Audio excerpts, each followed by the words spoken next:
Hey guys, and welcome back to my channel. So I know we've already just started a new academic year. People are at school already, people are at uni already. I'm still at home because we go back incredibly late. Yes, I thought, why not? We're just gonna throw ourselves into the deep end and, you know, start talking about quite intense study related stuff. I mean, if you want to go in knowing how you're gonna approach the year and what techniques you're gonna use to study, to learn, to revise, all that stuff, I think it's all the better, to be honest with you. So I thought I'm gonna just talk about memory in this video, and as you can tell from the title, photographic memory. Now, before anyone comments down below and tells me that photographic memory doesn't exist, I'm gonna tell you guys that I know it doesn't exist. There is no reliable and robust scientific evidence for photographic memory, so in essence it doesn't exist. However, I wanted to talk about photographic memory in the sense that we're implying it's perfect memory. Now, there are people out there that have really great memories,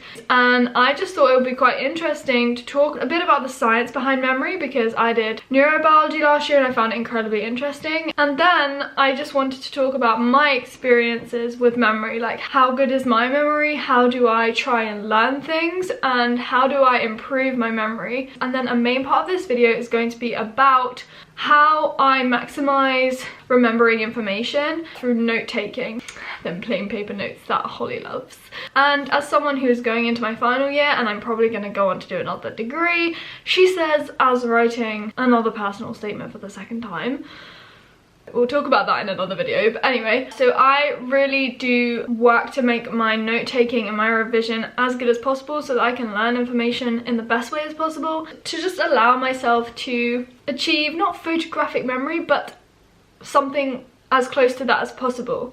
I can only explain it by referring to photographic memory, because the way I kind of retrieve information when I'm trying to remember it is by remembering something I visualized as if it is a photograph. Let's get into some deep stuff. As I said, some people do have exceptional memory, and your memory is a combination of, you know, your genetics, your upbringing, your development, and how you kind of train your memory through training and through doing like tests and activities to stimulate your memory and try and improve it. Those who do have like amazing memories probably aren't born with it. They do train themselves to have amazing memories. Stephen Wiltshire is this person that painted the entire New York City after he took like one helicopter ride over the city. That's incredible memory. Even though photographic memory does not exist, there is something that we know called eidetic memory. It arises in around 2 to 10% of children, but eidetic memory is where children can look at an image, and then when that is taken away, that image is still there in front of them. It's static, it doesn't move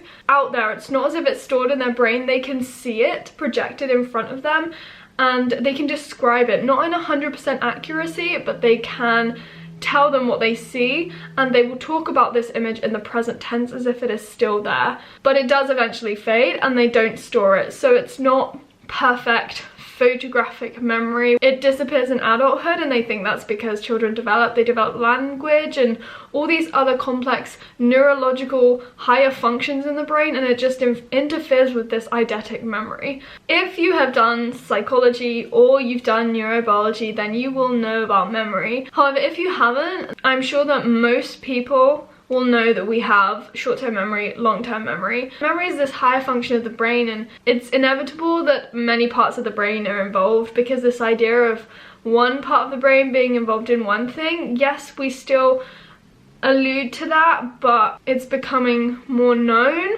in the kind of scientific field that one area of the brain doesn't just do one function, and like reciprocally, one function isn't just localized to one area of the brain. Yeah, I don't want to get too much into memory, but yeah, we have short-term memory, we have long-term memory. Within long-term memory, there are things like non-declarative memory and declarative memory. If you've studied this, you'll know what I'm talking about. If you haven't, you'll be like, what the hell? when we're trying to learn facts and information, that's something called semantic memory, and it's a type of declarative long-term memory. So it's like explicit, we are consciously aware of this information. It's not as if we're learning to ride a bike. That's a different type of long-term memory.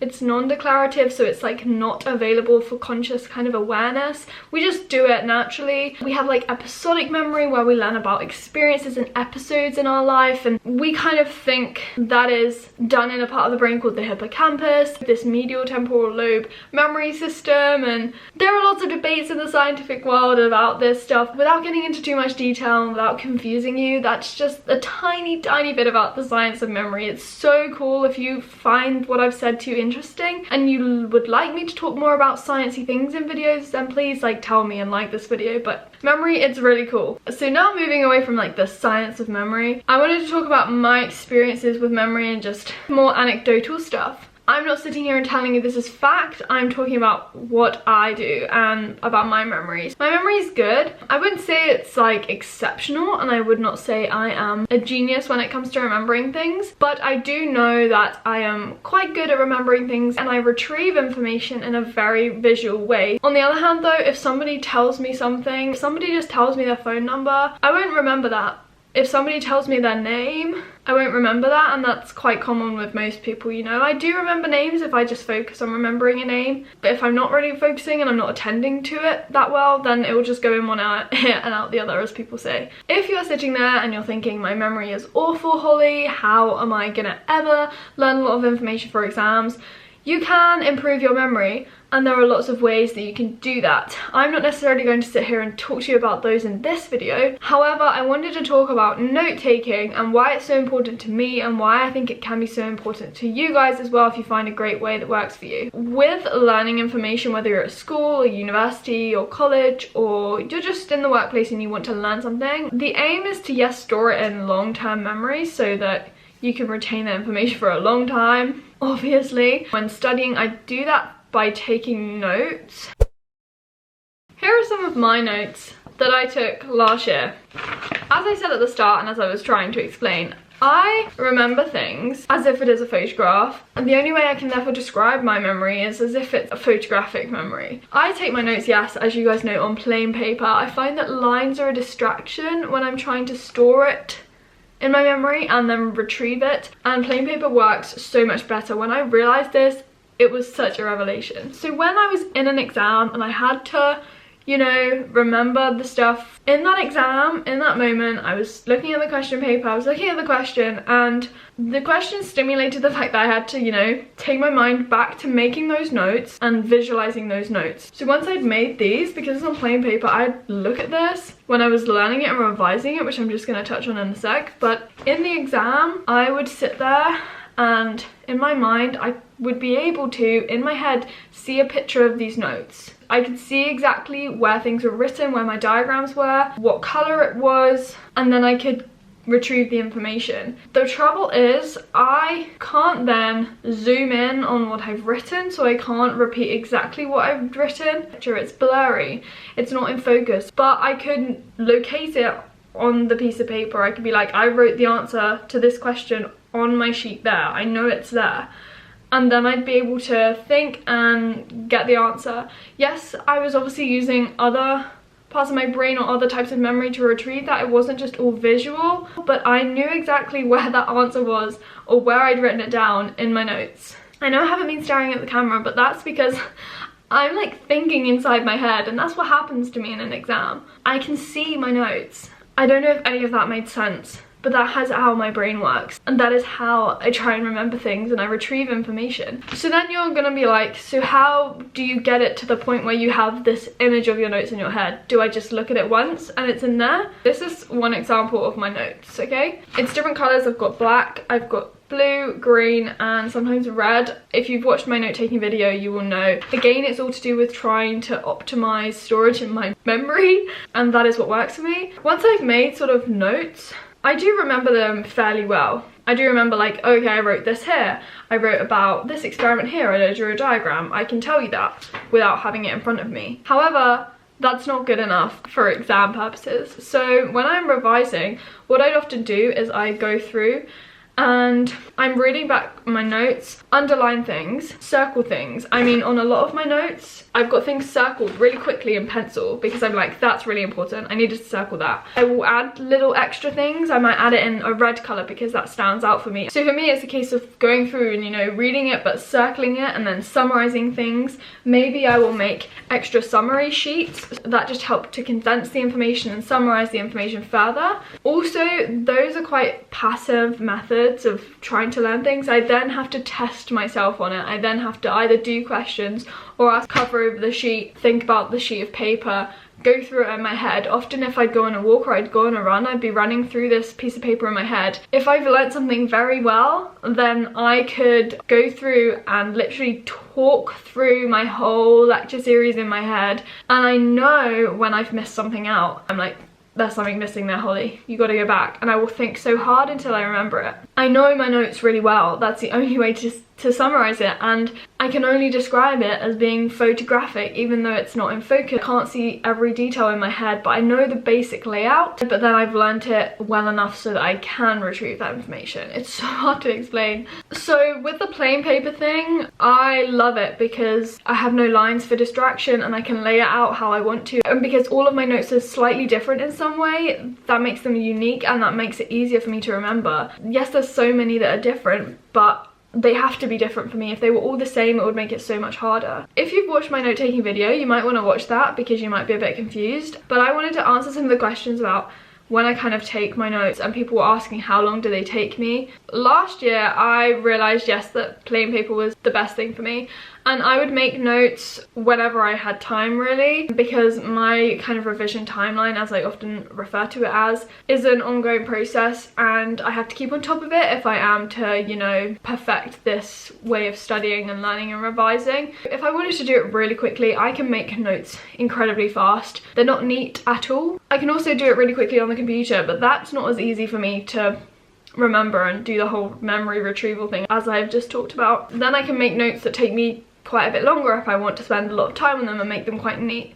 It varies how long, and I can't exactly put a number to it because I never time myself. What happens if I find extra information? If there's no space, then I'll have to make an extra sheet. Often I will make my notes and there will be spaces for me to fill things in. I don't cram them so they're jam-packed, and if I do that, I often change the colour. Writing quite quickly for me is something that I've just trained my hand to do, but it's also about finding the right pens. I used to use Bics and they were incredible. They were like so smooth and I could write really quickly, but they tested on animals, so I'm not using them anymore. If I make mistakes in my notes, some people asked me, I just cross it out. I used to have Tipp-Ex, wait for it to dry and no, all that larky. I don't do that anymore. Just cross it out. And then how often do I review my notes? I'm going to be talking more about revision as we go through the academic year and all that stuff, but I don't really know how often I review my notes. Throughout the year, I don't tend to really review things. My focus is just to get on top of my notes and stay on top of it. It's normally during exam season when I really knuckle down to going back over things. I found last year, and it was in my last term,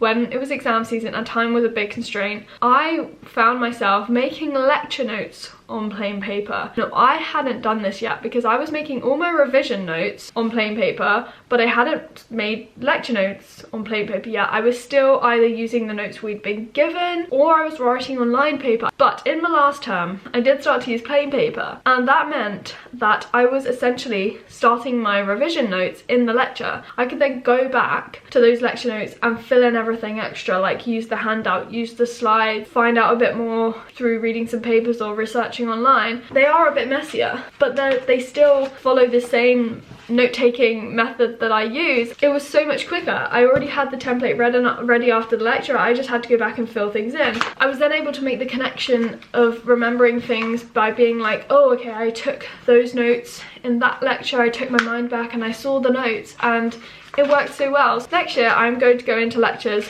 with my plain paper and start doing that from day one. I think the note-taking is really personal and you just have to find a way that works for you. This is my way and I talk about it a lot, but other methods might work for you, and one of which I wanted to talk about because I might try it myself is the Cornell method. I would like to thank Skillshare for sponsoring this video. I work with Skillshare quite a lot because I think it's a great platform. I was introduced to the Cornell method through Skillshare. They have videos on Skillshare about the Cornell note-taking method. Skillshare, if you didn't know, it's a platform online that you can use to watch videos, quite short videos or series of videos about a range of things from like photography to productivity to note-taking and to starting up a business. Skillshare has over 22,000 courses. A premium membership starts at like $10 a month or something, but if you want the first 2 months free, then click on the link in the description box below. I think that's perfect for a new academic year. I think a lot of people click them, they're quite popular, so be quick if you want to get it.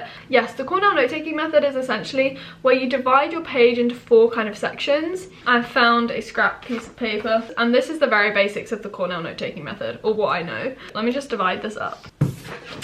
Now those are very wonky lines, but anyway, I think this one should be a bit bigger, but hey. This top one is essentially where you write like the title of your notes. This one is for the main body of your notes. This one is for key points, and the bottom is for a summary. So this one probably needs to be bigger, and this one does too. But if you're in a lecture or something, you can take your notes in this main body. Then you can either after the lecture or during it, go back and find all the key points. So that means you're reviewing your notes, and then at the bottom you have to summarize it, and in that way you're testing yourself. So the Cornell method is one that I'm going to be trying. Stay tuned for me talking more about that, and if you want to try it too and you want to learn how to do it, go and sign up to Skillshare, get yourself a free 2 months and watch the videos. I think that is everything I wanted to say for this video. Sorry if I've thrown you into the deep end even at the start of a new academic year, but I thought why not? I thought it'd be interesting, and I have wanted to talk about this for a while. If you have anything similar to what I've just described in terms of memory retrieval and information retrieval, please tell me down below. But yeah, I hope you enjoyed it. I hope you found it useful. Please comment down below your other video ideas. I hope I get better soon so I can film more, and yeah, subscribe if you're new and hit the notification bell. I will speak to you very soon, no doubt, in another video.